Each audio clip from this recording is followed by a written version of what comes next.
Welcome, everybody, to the Cone of Shame Veterinary Podcast. I am your host, DrAndyRoark. Guys, I am here with someone who is near and dear to me and my heart, the one and only Vet Tech Kelsey. That is Kelsey Beth Carpenter RVT. Kelsey is an RVT. She is a media personality. She has been doing social media for me for years. And she's part of the Uncharted team, and she is genuinely a wonderful, funny, very, very insightful person. And we did a little bit of it's a bit of a personal episode today. Kelsey has been having some medical challenges over the last couple of years, and she has spent a lot of time on the human side of healthcare as a patient.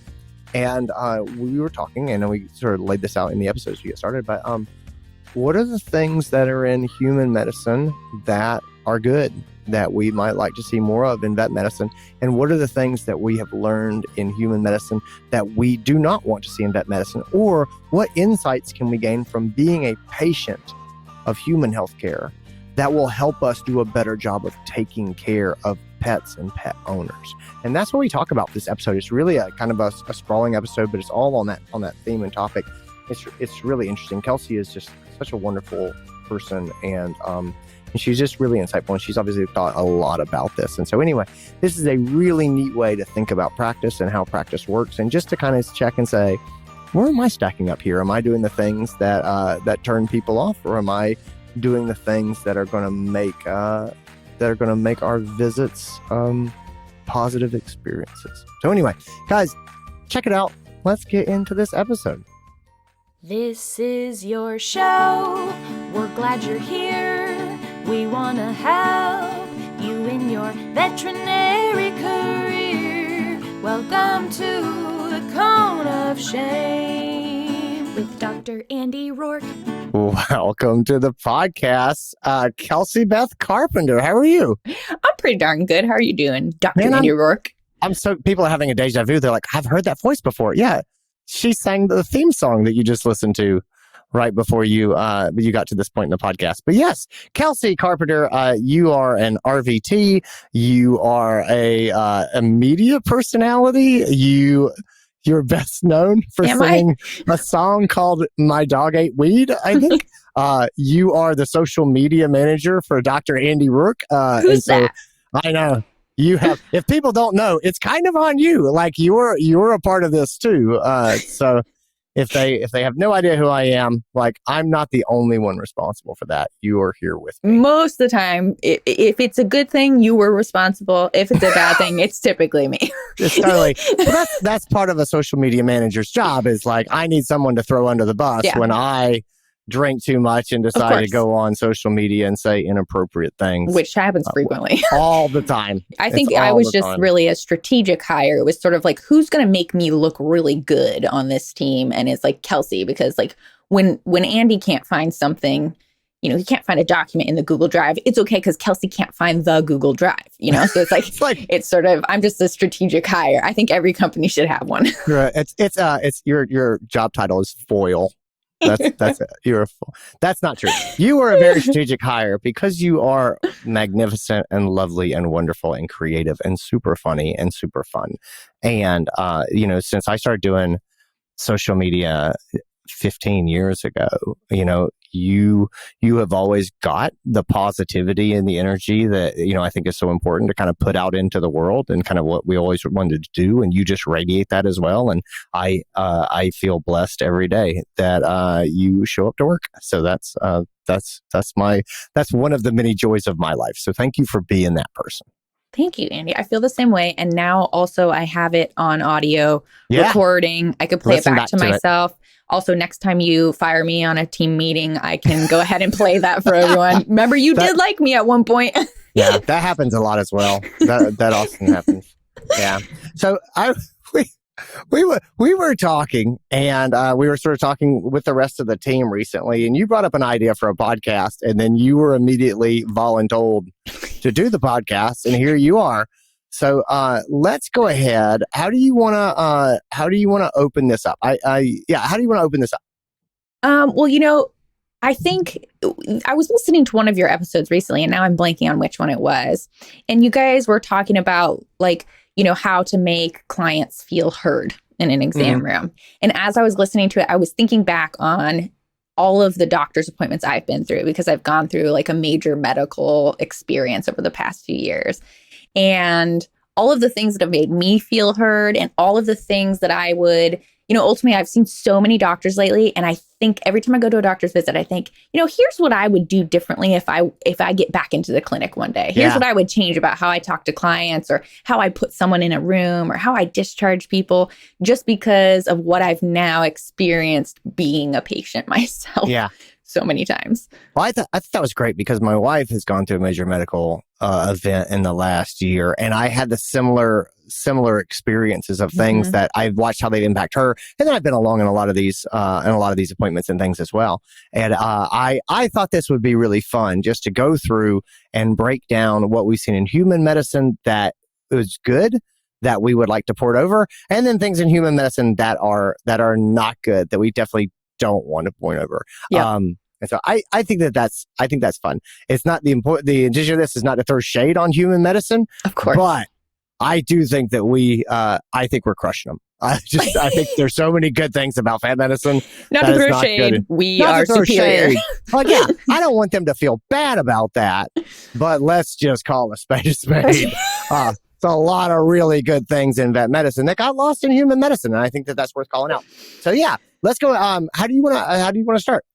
I think, I'll just say this. So like so we're not trying to, throw shade on human medicine. Also not trying to say our veterinary professionals, our fellow veterinary professionals aren't already doing many of these things, because some of them are so basic. But I think for me, it's like, I have been working in veterinary medicine for 10 years, and I kind of stopped thinking about some of the things I do. Like a perfect example is like callbacks. It's so routine, right? Like I sit there and I do 15 callbacks in the morning, and I don't even think twice about it. And then when I became a patient myself, like realizing like what that actually does for people. So there were just multiple things. I guess we could kind of like just start at sort of like the top of an exam, maybe. Yeah, sure. I mean, I'm totally up with that. So we've been a number of different exams over the last years and stuff, and a lot of things that we take for granted in vet medicine really matter. Like just a warm welcome, just confirming that someone is in the right place. That this is the plan. Just sit here. We will take care of you. I think that's so important. Yep. I think the other part that I would say here is the fact that, or the idea that someone actually cares that you understand what's going on is important. I remember talking to a nurse as I was leaving an appointment one time, and I was like, I just want you to know this is a whirlwind, and I do not feel like our questions got answered, and now we're kind of getting dumped out the door, and the doctor's in the next appointment. Yeah. And she was like, okay, well, I'll pass that on. And I doubt that they did, but it's just such a simple thing to be like, hey, we're going to make sure you understand what we did here. And I had not felt that way in a long, long time. Yeah, absolutely. And it's really hard when you get to a point where you've been doing this long enough, you forget like what people don't know. Like something as simple as, I'm going to take your dog back for x-rays. What can the client expect? What are they supposed to do while doing that? Like just the simplest things. But, you started to mention like just saying something as simple as like making sure you're in the right place. That's honestly, it's like the first simplest thing. You actually have a point about this. And it was in one of your lectures that I watched once about like building trust and how every little thing you do in the exam is like building up that trust level. And that first thing is just using names, introducing yourself so they know who you are, and saying the patient's name and saying, or the client's name, for me, I'm the patient, or, saying the pet's name. It just already builds that little tiny bit of trust and starts you off on the right place. I can't tell you like how many times like a doctor has walked into a room and be like, all right, so we're looking at this today. And I'm like, how do you know who I am? Like, how do I know? There could be another Kelsey here. How many times have I had 3 fluffies sitting in the waiting room and I could pull the wrong one? So it's like something so simple like that I never thought twice about until I had to be a patient myself. Yeah. No, I completely agree with that. It's, I get it people are busy, and like you go in for a medical procedure and they're like, you need to be here at this time because the doctor is doing their procedures and they're just stacked back to back to back to back. Of course. And it kind of feels like a cattle train where you're just getting pushed, a chute where you're here and then you're here and you better not be late because they're going to be upset. And I think that you can be efficient and you can move things through, but I think that we should actively work against making people feel like they're widgets being pushed through the widget press. Yep. You know what I mean? And I've had that. I think there's definitely a balance of efficiency and getting things done. And then also just taking a moment to confirm to the person, I recognize that you're a human being and I'm also a human being and this is my name. And if you need anything, you can call me. Yep. I think that that's really good. I think that's another a huge one for me. So like this is one of the biggest ones that I just didn't really think much about when I was a tech before is just the acknowledgement. Like we talk about like making people feel heard. Like to me, that's not a complicated concept at all. To me, it is as simple as someone comes in, I put them in a room with their dog and they say, Bella's here because she's been vomiting. We tried doing a bland diet. She vomited 3 more times this morning. We go straight into, okay, let me go ahead and start getting her vitals. I'm not saying that's wrong, but the simple statement of saying, wow, that sounds really rough for both of you. That must have been scary. Yeah. Huge. I mean, because you think about the fact this client has been up all night. They're cleaning up puke out of their lovely carpets. Like they've been through it. They're exhausted. They're stressed. And it happened to me in an exam once. In my total time just going through, my recent development of like fibromyalgia and everything, I actually had to tally up how many doctors I've seen in total. And the last time I tallied it, which was about 6 months ago, I was up to about 70. Wow. So I have a lot of experience. And I remember the first time I saw a new psychiatrist and he was just taking a basic history on what was going on with me. And I explained to him about my chronic pain and fibromyalgia and what I'd kind of been through. And I was doing it very much in like my vet tech way of, here's the data that you need, right? Yeah. And he just literally stopped and said, wow, that sounds like you've really been through a rough time. And I was like, it's not computing. I don't know what to say to that. No one had ever, at that point, I was about 2 years into it. And I don't think a single doctor had said to me, that sounds really hard. Yeah. And it's not that they're not thinking it. Like you guys talked about this in another recent podcast. It's not that we aren't thinking it as doctors or veterinarians or technicians. It's that we're just in efficiency mode and we maybe don't say it out loud. The compassion is there. It's just sometimes making the extra effort to verbalize it. That's huge, right? Like it doesn't take a whole lot. I completely agree. But yeah, it's easy to get head down and just, it's the classic thing. And I talk about this a lot with emergency medicine is, when you're an emergency doctor or you're an emergency tech, you just see emergencies all day long. Yeah. And this emergency is just the thing that we're doing for 20 minutes right now before we do the next one. But to the pet owner that's there on emergency, this is like a once in a lifetime experience. This is one of the worst days of their lives. Exactly. And the dichotomy of those experiences is very real. And I just think we have to be conscious and aware of what the other person is experiencing in order to not have them feel like they've been pushed through the machine. Yeah. My favorite thing, one of the first things I would always tell like newer assistants or technicians when I was training them was my little secret for how I interact with clients is I pretend that every single client is a good friend of my mom's. Because, that's fun. Because how are you going to treat a friend of your mom's if they come in and they're like, well, like, first of all, you're going to go in the room and be like, oh my God, hi, I'm Kelsey. I'm Cass's daughter. Like you're going to introduce yourself. You're going to be like, this must be Bella. I've heard about her, Yeah. And then when they talk about Bella's been vomiting, you're not going to be like, okay, let me go ahead and get vitals. Be like, oh my God, that sounds terrible. Oh, I'm so sorry you're going through that. How do you treat someone who's like your second cousin, or your dad's friend from high school? Like, how do you treat that person? Like, that's how I try to pretend that's what every client is to me. And it helps me like say those things out loud that we're all already thinking them in our heads anyways. Yeah, I like that a lot. I think some of the interactions we've had recently with nurses have made me think a lot about the technician role in communication between patients and, our patients, our clients and doctors, where we had some experiences recently where that I'm a big believer in empowering technicians. And I feel like in human medicine, they have made big strides in empowering nurses to be communicators. Yeah. And I do think that we can absolutely learn from that. I've seen that go really, really well. And I've seen it go really badly to a point it was a really frustrating experience.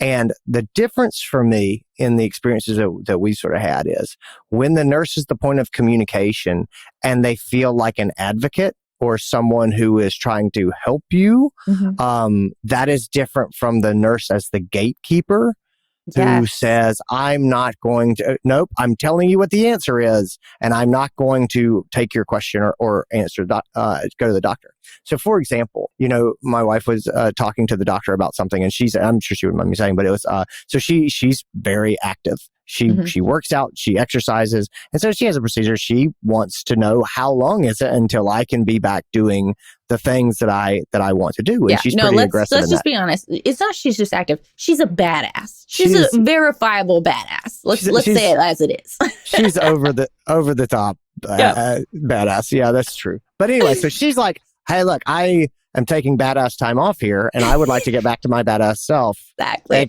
And can I do that? And the doctor was like, not a big deal. But then the nurse was like, oh, no. You don't do anything, don't lift anything more than 10 pounds until your recheck in like 6 weeks, And Allison was like, that's not going to happen. And Allie really wants to do what she's supposed to do. She wants to be, she wants to be smart. And so she got mixed messages from the doctor and from the nurse.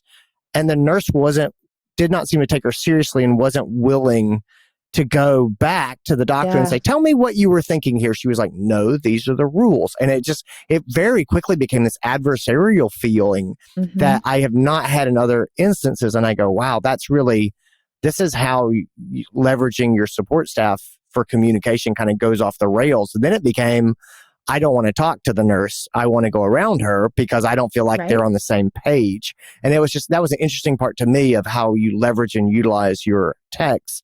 You still got to communicate with them. You have to be accessible. They can help you, but it's almost like by closing off the line of communication, you end up undermining trust. Oh, absolutely. Yeah. It's that getting those mixed messages. It's what starts to, like you've said before in these lectures, what starts to drain that trust bucket that you've started filling up. Right. Exactly. And you lose faith because then it's that sort of that feeling of like, who am I supposed to trust? I don't know now. I don't know. That nurse could have been doing this much longer than that doctor or vice versa. I don't know who's right. Yeah, that's hard.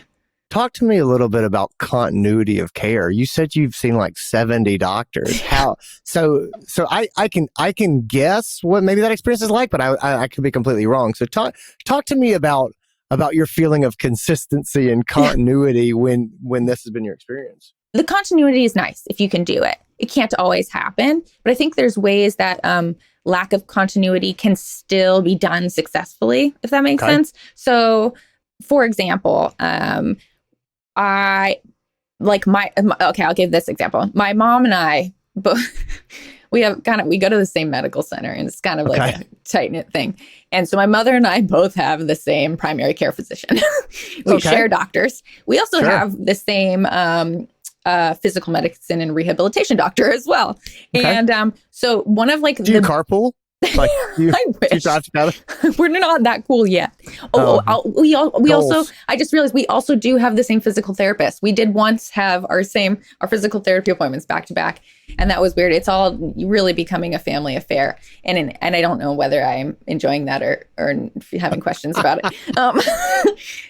Anyways, so like one of like the beautiful things is, for example, like our primary care doctor saw my mom the other day because she finally came down with COVID, the vid. And my mom was like, yeah, I'm like really worried. What if I gave it to Kelsey?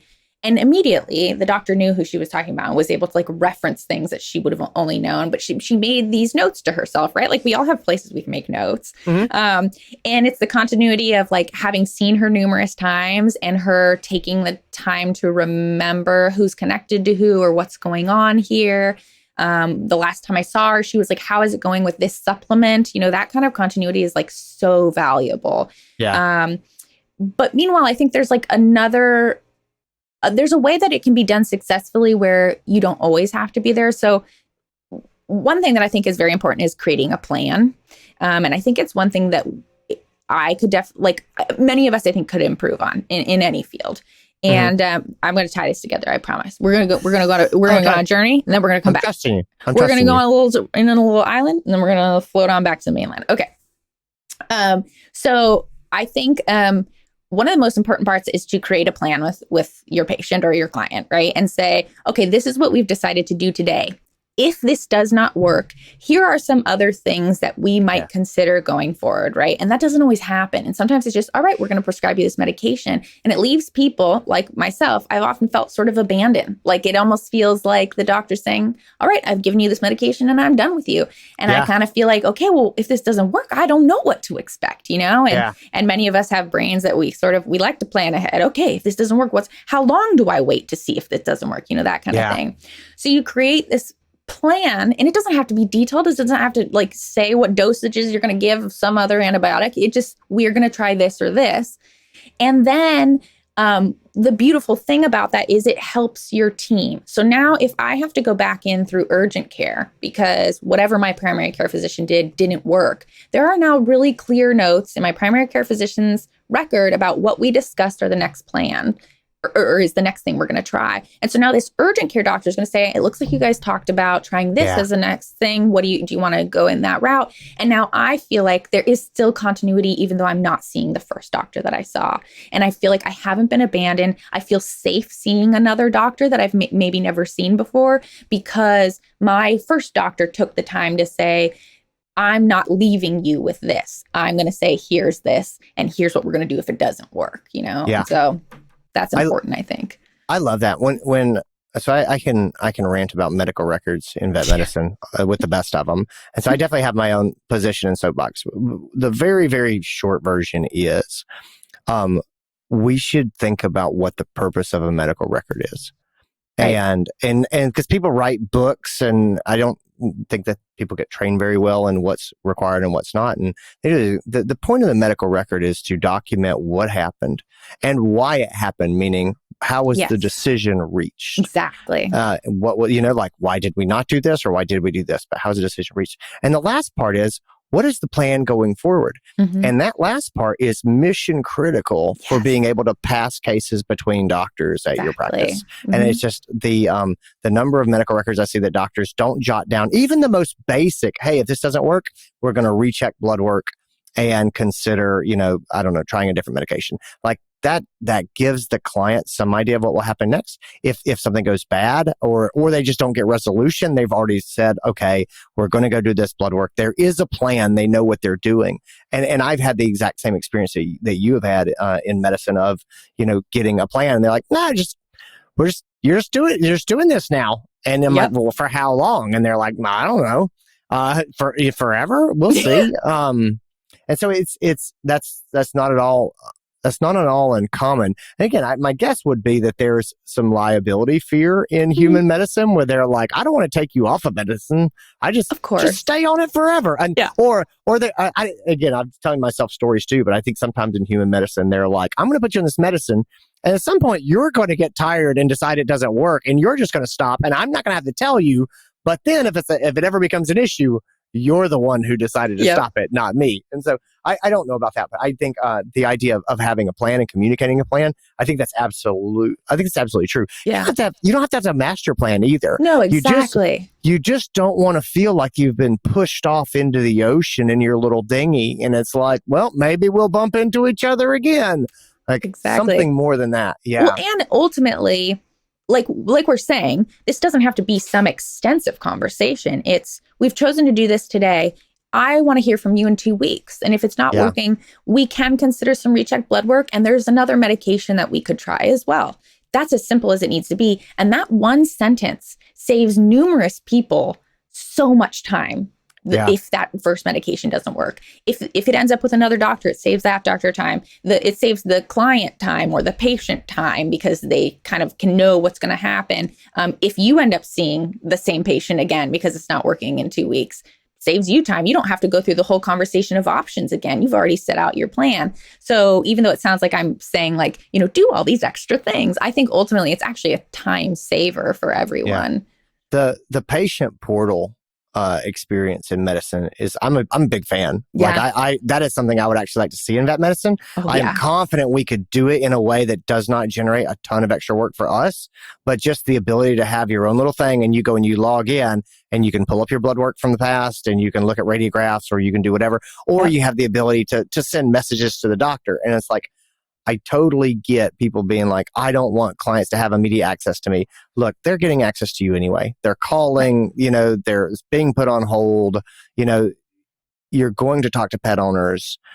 Go ahead and figure out how you want to do it and come up in a way that's convenient and easy and safe and secure where you have everything documented. And it's just, I don't know, the patient portal stuff is, I think they're pioneering it in human medicine. And I think that that is something that I could absolutely see us in vet medicine doing and saying, for our clients, this is kind of what your portal looks like. And then also just the benefit of like, if your pet ever ends up in the emergency clinic, you can be like, here's what we have.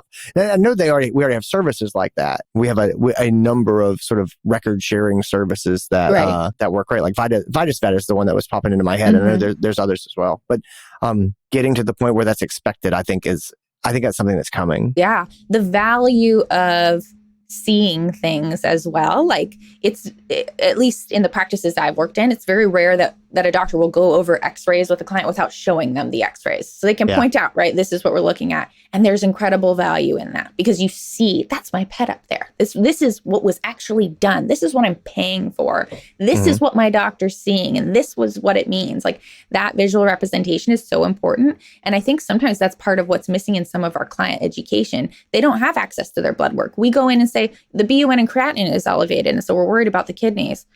That's not going to, like, if I wasn't in medicine, that would not process anything for me. But if it's written out in front of me and I see the big red highlighted, oh, this is an abnormal value, now I'm going to remember that, Yeah. And so I think you're totally right. I think the portal is the best way to go. And also, I think it's an incredible opportunity for technicians. I think so many technicians are often looking for new ways to be involved in veterinary medicine that maybe isn't like, blowing out their back every 2 seconds. And I think that's an incredible way that we can allocate work to technicians for sure. Yeah. I think that that's a big part of where technicians are going in vet medicine is in the communication, customer service sort of realm. I just think there's so much opportunity there for sure. And again, I know everybody has different learning styles. It's been interesting for me to recognize how much some sort of visual learning is important to me.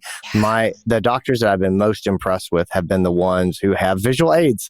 They're like, there's like just, like a whiteboard, and they're like, all right, this is what we're doing, and this is what it looks like, and they just simple diagrams. But I was like, oh, I feel so much more informed of just understanding what's going to happen and why it's going to happen. But it has made me think a lot about my time in the exam room and how I want to use those tools and how much of a difference it can make for people. Yeah, it's why I've always been so passionate about working in an open hospital, is that when people get to see what is being done, they retain so much more information. Like I always say, like clients can come back after being in the open hospital and be like, my pet received subcutaneous fluids yesterday and an injection of Serenia, but it's because they watched it happen. If you came and told me that's what you did to my pet, there is no way my brain would remember that if I wasn't in medicine, right? But seeing it is really different for sure. Define open hospital for people who aren't familiar with the term. It's basically functions like as if you were going to a pediatrician, where you get to stay with your pet as humans stay with their children in that same way. I don't know why that sounded funny to me the way I said that. As humans stay with their skin babies, the clients get to stay with their fur babies. I think we should call pets babies and humans skin babies. I think we should not call pets fur babies. Just call them babies, and just then make the humans call them skin babies. Oh, congratulations on your new skin baby. We're going to start something new here. This is going to totally catch on. Oh, yeah. Catch on. I can feel it already. Mothers are going to just go right to this as a concept. Yeah. There's something that you said earlier that I wanted to touch on too, that has been something that I think it's maybe the biggest thing I've learned from being a patient. Okay. And we were talking about choices and how you come to a certain decision and then what you'll try next and those kind of things. And one thing I found being a patient myself and going through a a really difficult time and I didn't have a clear diagnosis and it was a rough case, right? Like I am essentially the 20-year-old geriatric, cancer and kidney disease and liver failure cat who's mostly bones that comes in that you like dread getting because they have a lot of questions. That's me. I'm that patient. Okay. So one thing that I learned is that I experienced an incredible burden of responsibility to care for myself. There was an incredible burden of, I am the only one who can make these decisions, and hopefully they are the right ones, but my life hangs in the balance based on these decisions that only I can make. And I realized that I have that same feeling when it comes to my dog, Birdie, that I have an incredible burden of responsibility, that I am the one making decisions for her life. And it's almost even harder. At least if I'm making a decision for myself as a patient, I'm the only one who gets hurt if I make the wrong decision. If I'm making the decisions for Birdie and I make the wrong decision, let's say I don't take her to urgent care and I see if she gets better on her own, she's the one who gets hurt because of that. And that is an incredible burden. That's really heavy on your shoulders. And so one thing that a doctor said to me recently, which made a huge difference, was I was seeing a new doctor and we went over all of the things that I've tried so far for my chronic pain. And a lot of them were things that she normally has to tell people about. And she's like, wow, you've really done your research. You are doing everything you need to be doing right now. Like you are doing everything right. Keep up what you're doing. And I, after that appointment, sat there and cried because I was so just like, I needed that, validation to say, I am making some really good decisions. I'm doing the right thing. And it took a huge weight off of my shoulders. And I think that there is, I think that's the biggest thing that I would change is like when I go to put an urgent care patient in a room because, Bella's been vomiting for a couple days, being able to say to a client, gosh, you made the right call bringing her into urgent care today. I'm definitely glad you brought her here. Or if the client decides, I don't think I'm ready to hospitalize her, I'm gonna monitor at home, saying, I think that's a reasonable choice, and we have a plan in place in case it doesn't work. That kind of validation is really huge. And I think that's the biggest thing I never thought about until I was a patient myself and I felt that burden on my shoulders. Yeah. That's a great point. Is people want to know that they're a good pet owner and they want to know they're doing the right decision. And they always ask themselves if they're overreacting. Yeah. Should I, and you see it in pet owners' eyes, should I have come with this, maybe Absolutely. I'm just being paranoid and just that validation of, no, you were doing the right thing. Yeah. Yeah. That's great. Kelsey Carpenter, where can people find you online? You are such a joy. Mostly behind, silently, quietly, privately being a keyboard warrior behind the DrAndyRoark Facebook page. I am under Vet Tech Kelsey on Facebook and Instagram, and that is it. That is it. No, I saw Facebook launched their new sort of Twitter-like platform is today. It Threads? Threads, yeah. I'm hearing all about that. And I'm a little, I know I'm 34 when I start going, these darn new social media platforms, we don't need them. I refuse to sign up for Threads. It's great that you're a social media manager for an old fart who's like, I don't want to do that thing. And you're like, and I don't want to do it either. My favorite part that is like Andy Roark doesn't want to dance on TikTok. And I'm like, neither do I with my Bachelor of Arts in Dance. So sweet. I won't touch it. Oh, I love it. All right. Kelsey, thanks for being here. Guys, I hope you guys enjoyed the episode. I think there's so much to think about here. I always enjoy sitting back and going, what does this mean for vet medicine? So anyway, guys, take care of yourselves. Be well, everybody. And that's it, guys. That's what I got for you. Thanks for being here. Thanks to Kelsey Beth Carpenter. Check her out on the social medias if that's where you hang out. She really is amazing and wonderful. Be well, everybody. I'll talk to you soon. Bye. Hey guys, I just want to jump in real quick and let you know that my back to school webinar series is winding to a close. I've had a bunch of webinars on recently. They're done by me. They're done by guests of mine. I've got one more live one coming up. It is on Tuesday, September the 19th. That is at noon Eastern time, 9 a.m. Pacific. It is a 1-hour presentation. It has 1 hour of RACE. It is a presentation by me. I will be getting the team on board with a spectrum of care approach. If you listen to the podcast very much, you know that I'm big on spectrum of care. I think it's important to balance the quality of care that we put with affordability and accessibility to pet owners. This is about talking to the team about those concepts and getting everybody in the same place so we feel good about providing quality care and striving to meet pet owners where they are. So anyway, like I said, that'll be 1 hour racy. It's me doing the presentation, getting the team on board with a spectrum of care approach. It is Tuesday, September the 19th at noon Eastern time. It is sponsored by Nationwide. Also, I have got a webinar on demand for you. It is from Siva Animal Health. It is called Updates in Canine Pancreatitis, Treatment Innovation with Fusaplatin Sodium for Injection. If you haven't seen this presentation before, it is a great presentation. It's super action oriented on dealing with pancreatitis, and it talks all about the new drug on the market, Panaquel CA1. So anyway, that is on demand. You can watch that webinar right now. I'll put links to all this in the show notes. Okay, let's get back into this episode. But I hope to see you on the webinar on September the 19th. All right, bye.